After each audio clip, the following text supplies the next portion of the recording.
Hello group, Dr. Ryder. This is Eddie Knighton with my response video on organizational environments on chapter 3 on Strange and Banning 79 through 112. Three aspects taken from chapter 3 for me is the four cognitive frames of an organization, the seven structural features of an organization, and the effect of the first two and on institutional size on morale of both like staff, faculty, and students.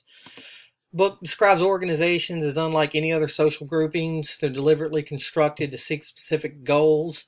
The three characteristics are deliberately planned divisions of power and labor, where powers centers, like supervisors and committees, constantly review the performance to repattern and restructure the organization for efficiency, and the transfer of personnel through transfer, promotion, and termination, that idea of upward mobility.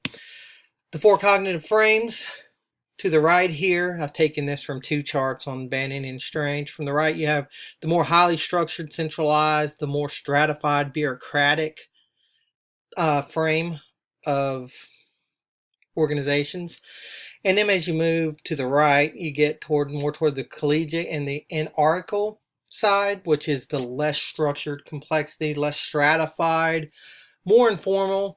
You can see as you move from the right to the left where the central concepts go from rules and roles and goals, work themselves down to where the organization is determined by the needs and skills and relationships with people, where the concepts are determined upon culture, meaning, ritual, various things as that. So I'd like to think of this as, where does the college that you work or where you want to work lie on this spectrum? And I look at the seven structural frames for this. The first is complexity. Should assignments of duties be fixed or rotated? I guess what that means to me is, do you have one person that does one role and they just do that role every day? Or do you have, a lot of artistic leeway with your job? Are you responsible to do many things? Where are you on that spectrum? Centralization, who has the power to make decisions for others? Some places have a supervisor that is the end-all, say-all of what goes on, or some schools is like what this teacher says go. Some places, I work at the registrar. We have a registrar, but an associate registrars, but everyone there is pretty much in control of their own jobs.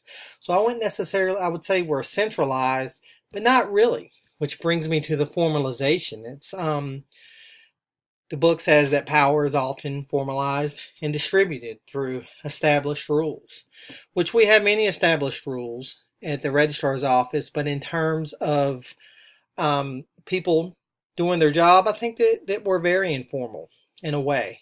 People kind of have a freedom to do their job however they see best, as long as they do it. And also in terms of stratification, I would say that there's a differential distribution of rewards. Where does a college or university work there? Do special tenured faculty get special pay, special treatment? Do student athletes get special treatment? Is it more egalitarian? It's all on a spectrum somewhere. The last three of the seven structural features is quantity versus quality. I went to UNCA, 2,500 students, small classrooms. UNCW has 15,000 plus students, larger classrooms, a lot more people to serve, and student affairs. So, quality or quality. When you have one, you have less of the other. It's a push and a pull. And routinization is the degree to which a role performance is repetitive. Again, it's do you do the same thing every day monotonously, routinely, or do you have artistic sort of control over your outcome? And how much is that important to you? Different people have different personalities, which all contribute toward efficiency. Also the question, what is the bottom line? A lot of people talk a lot about colleges, but what are the goals of a higher education institute? Is it quantity or quality? Is there an agreement? Does everyone agree on that? What is the bottom line? So in terms of these seven structures, I would put my ideal is here, because maybe I'm just lazy, but I consider myself more of an artistic person that likes a lot of artistic control, and I don't do very well in this environment over here. But the Office of Registrar For complexity, we have a lot of complicated rules. So I would put us over here.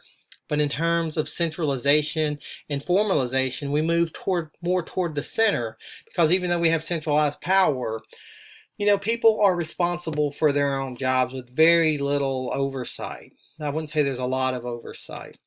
Stratification, very stratified environment.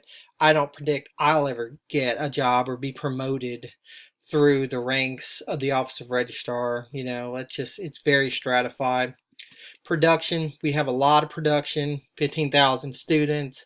So we're very lenient on our routine because we have to put out a lot of fires on a daily basis, which all contributes to, admittedly, less efficiency. It's kind of the trade-off in a way for this informal work environment.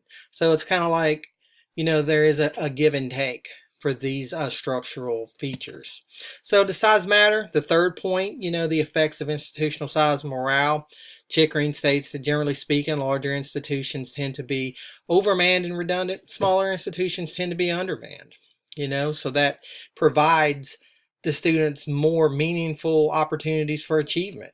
UNCA is big. It's growing. And as size of the group increases, morale and attitudes become less positive. So that's another thing to put in consideration. Do you want to work and attend here? Do you want to be this?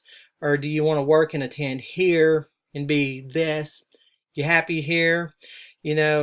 Keep that in mind for yourself when you plan your career. Keep that in mind when you talk to and help individual students on a daily basis. Thank you very much, and I look forward to your videos.